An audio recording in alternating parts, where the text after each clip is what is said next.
जो secular original ब्राह्मण होगा वो साथ में रहेगा, अपने देश के साथ, अपने वतन के साथ गद्दारी नहीं करेगा। आरएसएस और बीजेपी वाले गद्दार हैं। एंटीरिया बिल्डिंग को बचाने जो वक्फ बोर्ड की जमीन पे है, ऑन रिकॉर्ड है, अखबारों में है, मुझसे ले लेना आप लोग।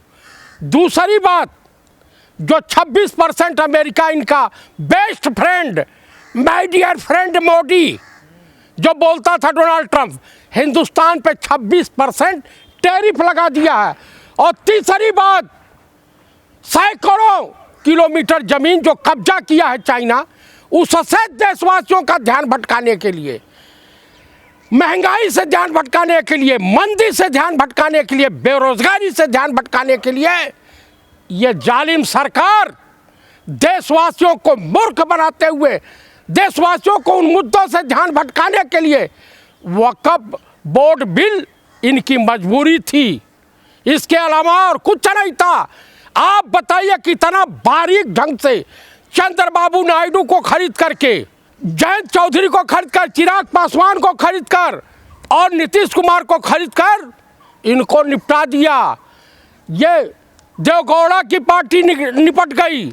तो कुल मिला के मैं कहूँगा, जो सेकुलरिज्म के भेष में भेड़िए घूम रहे थे, चाहे नीतीश कुमार हो, चंद्रबाबू नायडू हो, जयंत चौधरी हो या चिराग पासवान हो, ये चिरगवा बोल रहा था कि मैं रामविलास पासवान का बेटा हूँ। रामविलास जी होते तो तेरे जैसा घृणित काम नहीं करते, इस तरह का काम नहीं करते रामविलास जी। तुम रामविलास जी के नाम को बेच करके, अरे रामविलास जी की पहली पत्नी घर से निकाल दी गई है। नीतीश कुमार जैसा लीचड़, नीतीश कुमार जैसा नालायक, नीतीश कुमार इस समय मानसिक रोगी हो चुका है। मिस्टर क्लीन कुमार बन करके बिहार में, अरे अपने बच्चे का भविष्य, अपने बेटे, सगे बेटे का भविष्य बर्बाद कर दिया। जो अपने पत्नी का नहीं हो, किसी और का हो सकता है। ये इतना बड़ा नीच आदमी है कि कहीं भी किसी के साथ रहा, जो जॉर्ज फर्नांडिस के साथ रहा, शरद यादव के साथ रहा, इसने सबके पीठ में खंजर घोपा। कब्जे में था वक्फ बोर्ड, माफियाओं के कब्जे में। कौन से माफिया के कब्जे में था, तरी बता दें। और आप बताइए, हिंदुओं के तमाम मठ हैं, वो कौन से जो है माफियाओं के कब्जे में है। योगी आदित्यनाथ माफिया हैं, हनुमानगढ़ी के महंत माफिया हैं, चारों पीठ के शंकराचार्य माफिया हैं। आप बताइए, तमाम मंदिर हैं इसके ऊपर। अरे 2,27,000 एकड़ जमीन है हिंदुओं के मठ मंदिरों के पास। अरे लाखों एकड़ जमीन को छुटाएगी सरकार, अब देखिए उससे मुनाफा होगा। अरे भाई, अभी बयान दे रहे थे तड़ी पार पार्लियामेंट में, क्या बोल रहे थे? बोल रहे थे कि ये जो रेलवे की जमीन है भारत सरकार की है, जो डिफेंस की जमीन है भारत सरकार की है। अरे 13,000 एकड़ जमीन फैजाबाद में डोगरा रेजिमेंट का जहाँ सेंटर था, उनकी जमीनें थी, फायरिंग रेंज था और तमाम तरह की। सुनते जाइए पहले। अरे आप सुनते जाइए। अरे भाई सुनते जाइए। क्या दिक्कत है? मुझे अभी दिक्कत है, अभी दिक्कत जो आने वाली है आपको मैं बता रहा हूँ। आप लोगों को मैं आपको बता रहा हूँ जो दिक्कत आने जा रही है। क्या दिक्कत आएगी? इस देश में जो बेरोजगारी की बाढ़ आएगी, मंदी की बाढ़ आएगी। 26% टैरिफ कहाँ से लाओगे?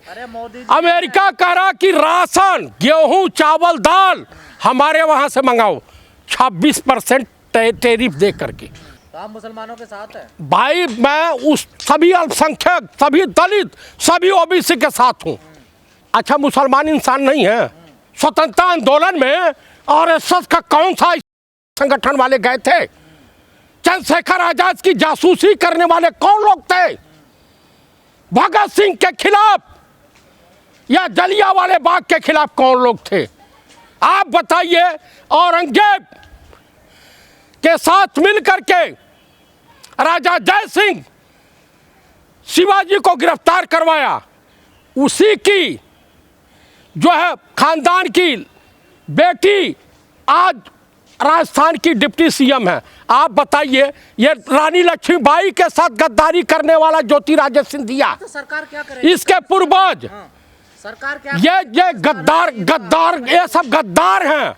आप मुझे बताइए, गद्दारी करने वालों को मिला करके, अरे कांग्रेस को बहुत पहले सचेत हो जाना चाहिए। आइडियल औरंगजेब है क्या? हाँ, आपका भी आइडियल आदर्श औरंगजेब है क्या? मैं आपको बता दूं, औरंगजेब बहुत बुरा था आरएसएस और बीजेपी वाले अंधभक्तों के, गोबर भक्तों के वजह से। आप मुझे बताइए, हमने इतिहास पढ़ा है, लूटे, लाल किला बनवाया, जामा मस्जिद बनवाया, ताजमहल बनवाया, इलाहाबाद का किला बनवाया, आगरा का किला बनवाया, और तब हिंदुस्तान सोने की चिड़िया का देश कहलाता था। अंग्रेज बहुत लूटे, बहुत खसोटे, तो आपको रेलवे लाइन दे दिया, रेल ट्रेन दे दिया जिसमें आप यात्रा कर रहे हैं। जो ये रेल मंत्री जो है भ्रष्ट जो है, ये संभाल नहीं पा रहा। आप बताइए, कहीं धर्म के नाम पर धंधा होता है? हमारे उत्तर प्रदेश के माननीय मुख्यमंत्री, पूछे मेले में कितनी जो है घटना घटी थी, जो दुर्घटना घटी उसमें कितने लोग मरे? अरे बताओ, मुसलमानों के साथ हो वक्फ बोर्ड में, नहीं हो? हम साथ में हैं। हाँ।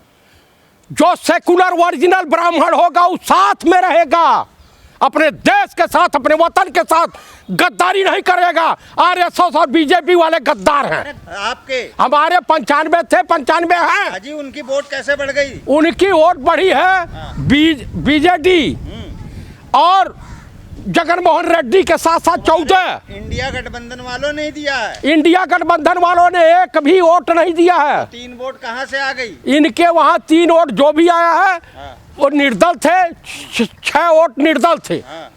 और उसके बाद आसाम गण परिषद और कौन परिषद ये सब लोग थे। समझ गए? हो गया अब? हाँ, नमाज पढ़ोगे? नमाज पढ़ना, खुदा की इबादत करना, प्रार्थना करना कोई अलग बात है क्या? आप मुझे बताइए, आप बताइए कि अगर मुस्लिम मुगल इतने बेरहम होते हैं और जबरदस्ती हिंदुओं को इस्लाम धर्म स्वीकार करवा रहे थे, तो जोधा भाई तो कई बार हज कर चुकी होती और बीरबल, तानसेन नमाज करते हुए मिलते।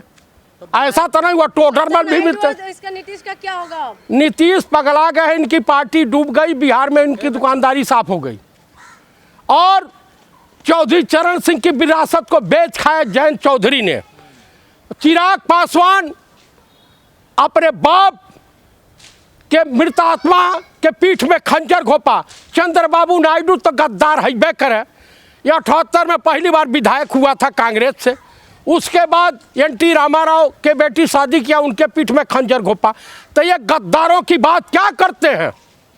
तो कुल मिला के मैं यही कहूँगा कि मजबूरी थी आरएसएस और बीजेपी की नफरत फैलाना, मजबूरी थी देशवासियों का ध्यान भटकाने के लिए। जो डोनाल्ड ट्रंप ने 26% टैक्स भारत में लगाया है, और मजबूरी थी जो चाइना ने ज़मीन कब्जा किया, जो महंगाई बेतहाशा बढ़ रही है, मंदी आ रही है, मुकेश अंबानी का ये बचाना एंटीरिया बिल्डिंग जो अनरिकॉर्डेड है, वक़्फ़ की ज़मीन पर बना था। ये लिए थे यहाँ पे हॉस्पिटल या स्कूल खोलने के लिए, लेकिन अपनी पर्सनल प्रॉपर्टी बना करके उसकी लड़ाई लड़ी जा रही थी। मजबूरी थी कि 1757 करोड़ रुपया मुकेश अंबानी का राइट ऑफ इसी समय किया गया है। ये सब देशवासियों के बीच जाएगा। बड़ी जालिम सरकार है ये। देश में 1757 करोड़ अंबानी का जो माफ हुआ है, मुकेश अंबानी का,